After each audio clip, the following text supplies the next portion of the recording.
So it's been an interesting pattern for me to notice.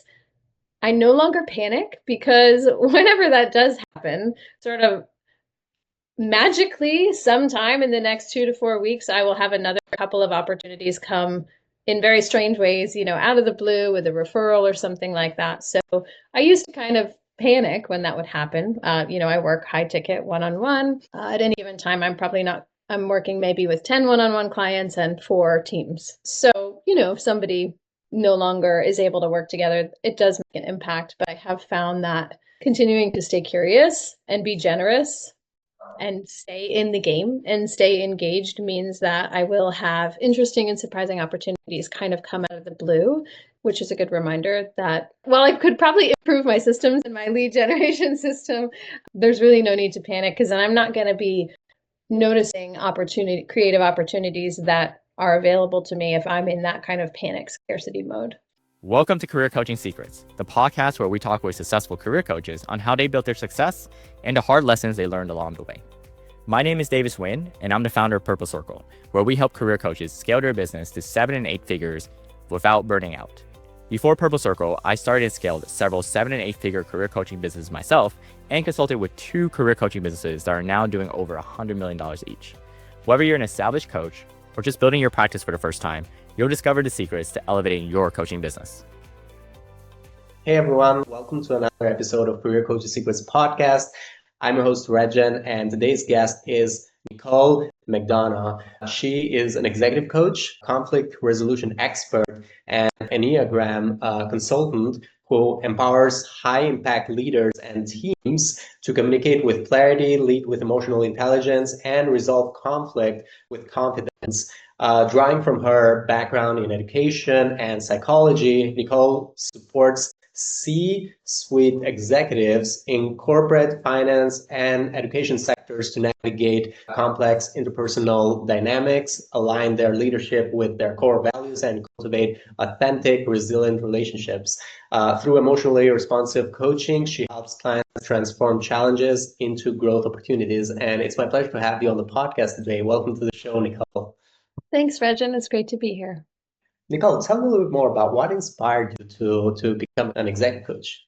It's interesting. I think my answer to this question is a little bit different every time, but I've always loved from a very young age. I can remember being a teenager and being in, a youth group or a family gathering and really appreciating the complex web of human dynamics, personalities, and some of the invisible things happening when groups get together. So I would say from a young age, I was just very, very curious about different personality types and what happens when we all get together. And I did go on to get my master's degree in school leadership, and some of my favorite courses in that graduate program were around conflict resolution, qualitative research, interviewing like we're doing here, and really just understanding how complex things can get when you bring 2 or more people together in a room. So it was something I enjoyed learning about naturally, kind of on my own time, and also enjoyed learning about in a more formal sense. And I think I've also always been just a natural listener. People that I don't know that well will open up to me in sort of strange and bizarre, surprising scenarios. So after my youngest child was ready to start kindergarten and I wanted to kind of formally recreate a career that would match the lifestyle and the time constraints I had and really be the best use of my time while my kids were at school, I knew that something that formalized my interest in human dynamics, personalities, communication, and really leveraging that skill as a good listener and a good question asker to help people deal with complex situations could be really fun and could be a job that I enjoyed doing and felt like it was making an impact on a deep level, which is really important to me. I know that if I didn't enjoy it and I didn't feel like I was making an impact, it would be hard to stick with. So that's kind of, the initial reasoning. So that kind of like that spark got you started into coaching, and then you started Nicole McDonough coaching business. How does that look like from the moment it's been 6 years now, but from the moment you started your coaching business to where you are at today, how does that look like? Yeah, it looks a lot of different ways. I mean, for starters, I really feel like I never have the experience like I'm working so hard and, what's the point? Or I'm not making an impact. Like it is a very, I always joke, there's no busy work and there's no small talk in this line of work. I go 5 minutes into the heart of the issue, 5 minutes into my day, I'm going to the heart of the issue, whether that's in something I'm writing, a workshop I'm leading, or a complex problem that I'm coaching somebody through. So that keeps me really energized and engaged. And I think, depending on the season, depending on my goals, my energy level and bandwidth at the time, it can look like meeting a lot one-on-one with clients on a weekly basis or bi-weekly basis. It can look like in-person workshops or online workshops, or doing bigger, more creative projects, researching and writing and kind of getting a feel for what are some of the bigger questions people are wrestling with right now and how do I get ahead of that. So variety is really important to me, but I definitely want to maintain that, imagination and variety while staying, under the bigger umbrella of, the pillars of my business. We talked about in your intro that you're generally working with C-suite executives, and that is in many different sectors such as finance, education. Is there a specific demographic that goes into that, or is not really limited to demographic, meaning age or gender or like location? I've looked for patterns in the demographic, and I have not yet felt the need to narrow down. I do end up working with a lot of highly creative female directors, whether that's in the arts or in design or in nonprofit. And I work with a lot of men in finance and corporate, and I work with men and women in education. So I think the pattern I've noticed is these are smart people who have to confidentially manage a lot of really intense challenges, whether that's the people they supervise, the decisions they're making, financially or with funding, really complex things. And I think no matter what the field, the higher up the mountain you go in leadership, the lonelier it gets. So I would say that is and I don't even say lonely in a negative sense, more just isolating. That's a unifying pattern that I see in a lot of the clients I work with is they are managing complex challenges, and I might be one of the only people in their weekly cadence that they can share the full extent of those challenges with because they're delicate and the solution is not immediately clear. Otherwise, we wouldn't be working together. It's not as straightforward, right? Yes, it's not a box to be checked. Absolutely. And I wanted to ask you, with your coaching business right now, is there any goals you're working towards for the next 1 to 3 years? Yeah, one of my goals is to launch my podcast, and it is I have the first 4 to 8 episodes recorded. I've got the cover designed and all the equipment. So I'm hoping to launch that this summer, and it's specifically on hard conversations. I find that a lot of people, whether they avoid them or don't avoid them, but get really reactive and don't engage in the best way possible. Hard conversations and conflict. I just want to bring some more self-awareness into that and some tools that people can use. So I'm working on that, and my hope is that next steps will be either a book or, more bigger stages. I really love public speaking. My background is in performance, so I do not get nervous at all. And I think that that's a really powerful way to inspire people and give them an experience that kind of stays with them long after the presentation. I also have a big heart for hosting and hospitality and retreats. So maybe in more the 5 to 10 year goal, I would love to have an event, home or kind of retreat center where people could come for a weekend or could rent it out for a weekend and have a really unique kind of clarifying and restful experience. But that's a bit more down the road from where I am right now. Cool, great. And what is the podcast called for anyone that wants to find it? Yeah, be on the lookout. It's called Real and Bright. Real and Bright, and tough conversations. Interesting, yeah. Tough conversations. Once you have one, you're like, how many more of those could I have? Because it's so impactful. I'm planning on launching it hopefully in July of this year. In July. Cool. So it's in the works. Yeah, Thanks. so stay tuned. Forthcoming. Cool. And you also mentioned retreats, which is funny because we just did a retreat with our coaches in Purple Circle. We did that in Mexico. So that was a very interesting experience. We're about to bring the materials of how that looked like soon. But yeah, if you needed any guidance on that, we're would be happy to send you some information on how we did it, because even for us, it was a little bit challenging at the beginning. So yeah, cool, Yeah, great. that's great. And I didn't mention that when you asked how I got started, but long before kind of my graduate work or even knowing that coaching was a field that someone could go into, I've always been heavily involved in just kind of spiritual or personal development retreats for women. That's just a very natural place for me, both attending and leading. And so I was able to take a lot of the pretty formative experiences I had during those retreats or weekends and kind of translate them into how would that type of environment support somebody who also needs that professionally. So I'll be curious to hear what your bumps were, what worked, what Yeah. didn't, down the Well, road.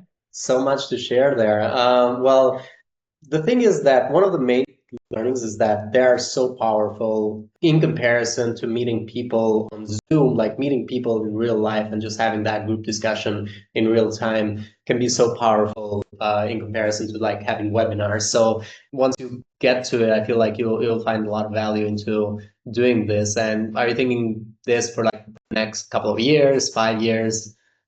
I mean, I guess you raise an interesting point, which is that I mean, I'm very creative. I love to remodel and redesign. And so in my head, I think until I can buy a second property, I can't have retreats. But now, I know that that's not true. That's just the order I see it in my head. So I think if I wanted to, and I also live in a beautiful town on the water, and I love sharing it with people when they come visit out of town. So I think if I'm thinking I need to own a property in order to host these retreats, it's a bit further. But if I'm thinking, like many people do, you can rent a home or a hotel or whatever it may be, then it could probably definitely be in the next 2 to 3 years. It's just a matter of how many big projects can I maintain at once. Yeah, and we found resorts to be a very good option for that because they have the conference rooms and they have all the facilities you would need. But yeah, generally, you could just rent it, because otherwise, if you're just like getting a whole property, and then how many retreats, unless you're doing retreats every day, then it would be like a lot of money invested in something that's not being utilized to the maximum of its potential. But yeah, more of that we'll share with you at the end of this podcast. But I wanted to ask you in terms of like investments, has there been any investment in your coaching business that you feel that actually has made a good impact in the business growing? That could be any like coaching program, masterminds, or communities, or anything really that you invested money in and you feel like it actually made a difference. Is there anything like that you'd like to share with anyone who is looking to invest? Absolutely. So I wouldn't have this business if it weren't for my mastermind that I'm a member of.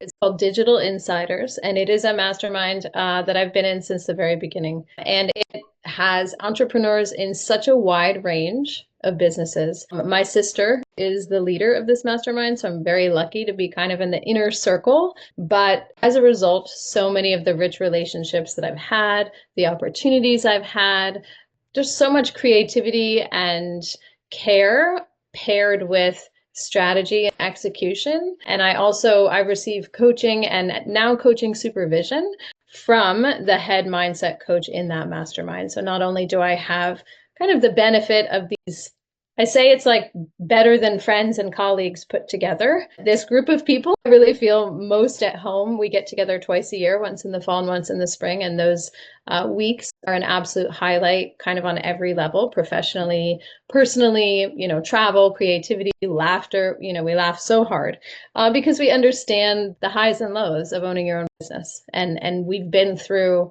I guess I joined in 2019, so it's been kind of a wild 5 or 6 years in terms of the economy that we have all weathered and are still standing. But there's so many benefits, not just in, scaling and strategy and execution, but on a deep human level, especially if you are a solopreneur or you work primarily alone, you really can't have a better setup than friends or colleagues who also understand the challenges of being an entrepreneur and running their own business. So, and my coach, who has now formally become my coaching supervisor, she's in Wales, and all of the huge life changes and aha moments and insights that have led me to take risks, to shake things up and stop doing things that aren't working, have come as a result of our work together. And I now have her supervision. So when I am brought with a very complex issue, in my coaching client privacy, I now have a supervisor that I can bring this issue to confidentially, and she can help me look at it through the 7 eyes of supervision, and we can kind of analyze it and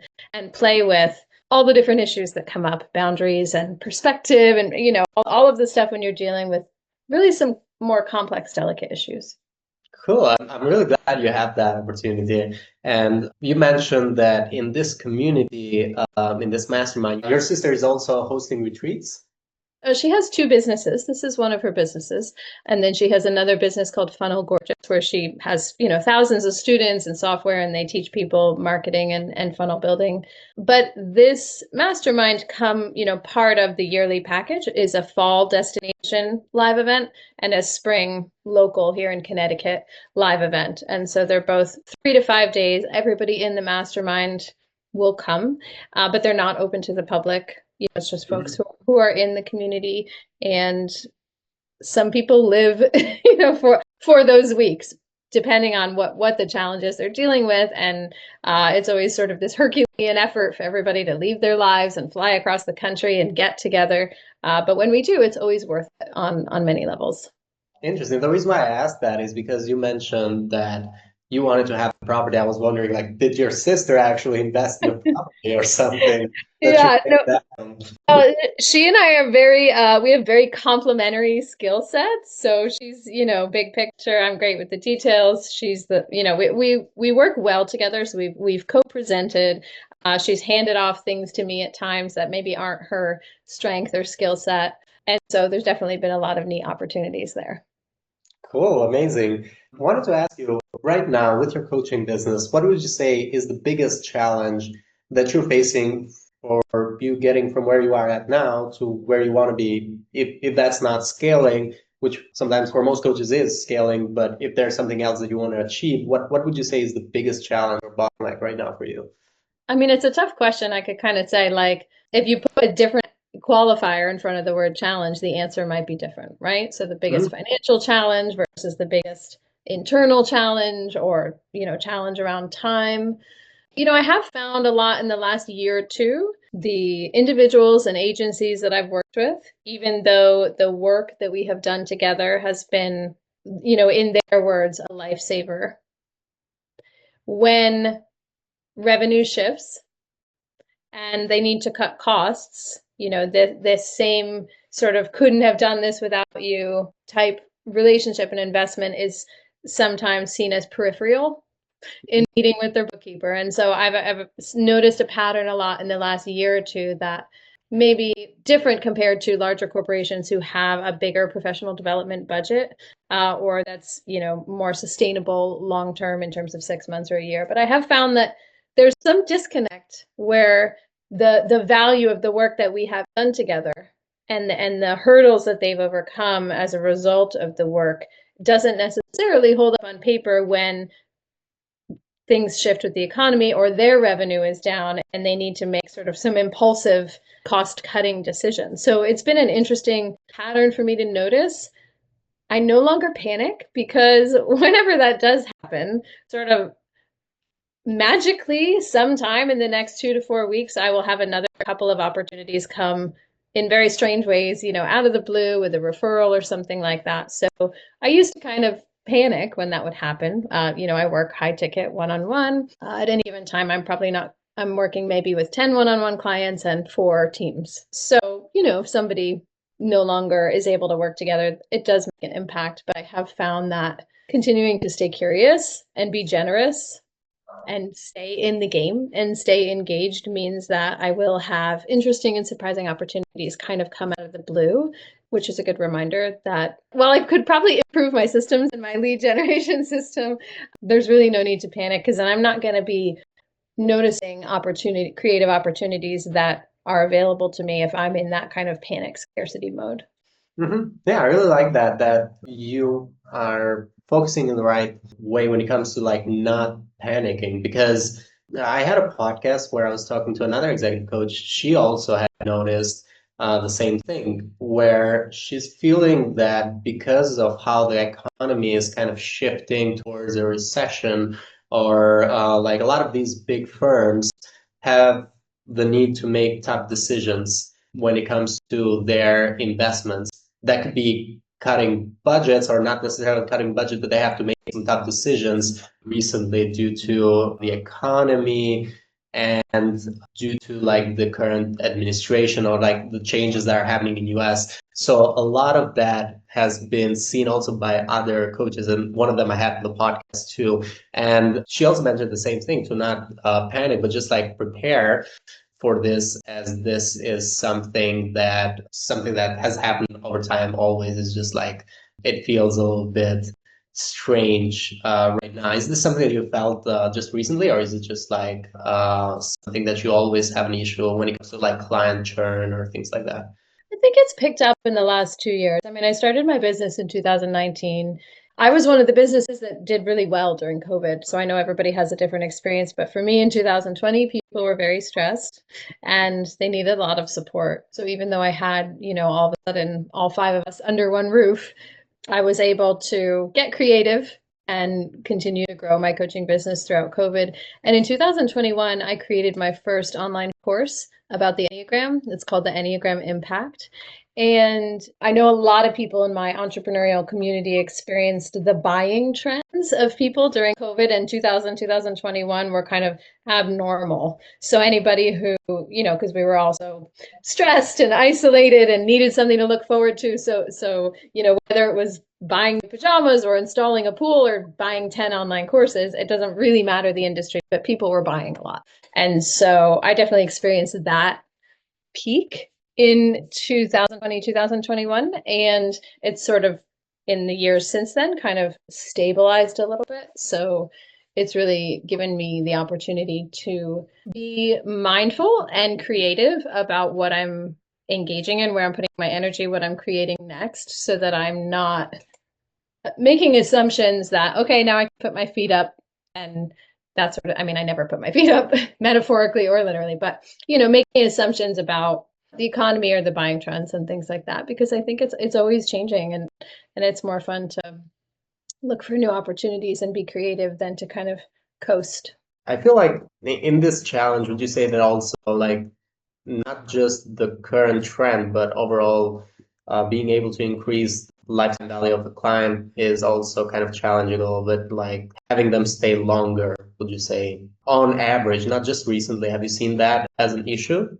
I don't know how other coaches would describe it. I don't have an issue. I guess like the actual phrase would be like with churn, because with people coming and going quickly, most of my clients I've worked with for over 3 years. Mhm. And I actually thought I had an issue if we worked together for a year and then they were like, thank you so much, it's amazing, I got everything I needed. I thought, oh no, what happened? Until Julie, my coach, was able to kind of point out, like, that's a fairly normal 3, 6, 9, 12 months period of time. And that was a helpful reference point for me, because I do have quite a long-standing relationship with many of my clients that is much longer than a year. It always sort of stands out to me when I only work with somebody for a year. Well, in that case, yeah, I feel like it's definitely something that a lot of coaches experience. In what I've interviewed, generally, has also been 3 years from what I've learned. Because, like I said, I'm not a coach myself, but I do interview a lot of coaches. So I've noticed that this has been the case. Around 3 years on average is what generally people work to. So it's not bad. Yeah, no, it's Oh. it's nice, and I think when somebody's invested that much time and trust in a relationship, I mean, I've had people kind of pause and then come back. Like, okay, I'm ready for this new chapter, and then they kind of see what's out there, and they're like, and I think I want to bring you along with me, because that's a pretty significant amount of time and trust built over time, and even if we're not formally working together, I always keep in touch with people just to let send things their way, ask how they're doing, because it is such a powerful relationship. Well, it's been lovely having you on the podcast so far. I wanted to ask, is there any final advice you'd like to give to other executive coaches who are trying to scale their impact, or like an advice you'd give to yourself? Yeah, I've had a lot of experiences really just in the past couple of months of this idea that you never know who's listening. And I've seen that in a good way, meaning if you get asked to lead a workshop or volunteer for something, to see every opportunity as a possibility because you never know who's listening. So I do lead, monthly and weekly coaching in a few other programs, other people's programs, and I'll come in as the guest expert or the resident coach. And even on the days when I have felt tired or like I don't, maybe just lacking momentum, almost always on a very regular basis, somebody who attends one of those group coaching or workshop experiences that I host will come back to me.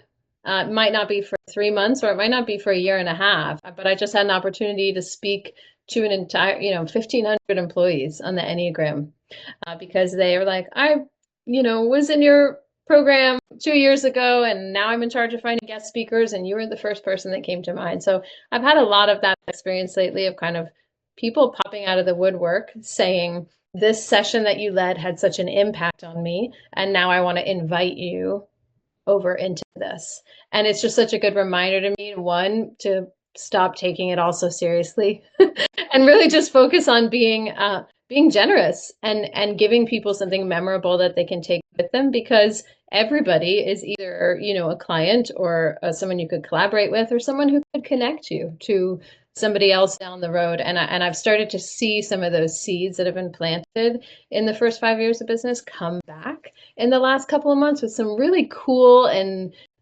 kind of surprising opportunities that I probably couldn't have drafted myself or wouldn't have sought out. But I enjoy working with, a diverse range of people in different fields. And so I think it's just a good reminder. You never know who's listening. We don't generally know who's listening. I mean, generally could be other coaches, but we found that there's also a mixed audience because, like I mentioned in the beginning, a lot of coaches, when they share the podcast, now their audience also kind of like gets mixed up with our audience. So you never know. Thank you so much, Nicole, for coming to the podcast today. It's been lovely having you on the podcast. For anyone who wants to connect with you or reach out to you, they can find you on your LinkedIn at Nicole McDonough. They can also find you on your website, NicoleMcDonough.com. There's also another link that you shared with me, which feel free to share some more information about. It's myleadershipsuperpowers.com. What was that about? Yeah, this is actually, it's my free leadership guide for anybody who is a leader, but also wants to understand their Enneagram type, which is a personality blueprint that I specialize in. It's not, I don't have to specialize in it, but it's kind of one of 3 main tools that I use with teams and leaders to understand themselves. So if you go to myleadershipsuperpowers.com, you put your email address in so you get on my list, and I only send you things that are funny, interesting, or helpful.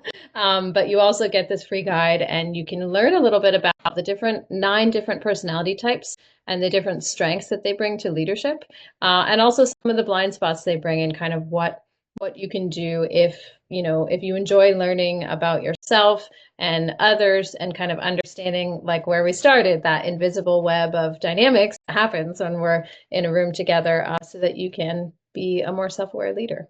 Thank you so much, Nicole. We'll have that on the description as well, together with your website and your LinkedIn. So thank you so much for the podcast today. It was a lovely episode. You're welcome. Thanks for having me. That's it for this episode of Career Coaching Secrets. If you enjoyed this conversation, you can subscribe to YouTube, Spotify, Apple Podcasts, or wherever you're listening to this episode to catch future episodes. This conversation was brought to you by Purple Circle, where we help career coaches scale their business to 7 and 8 figures without burning out.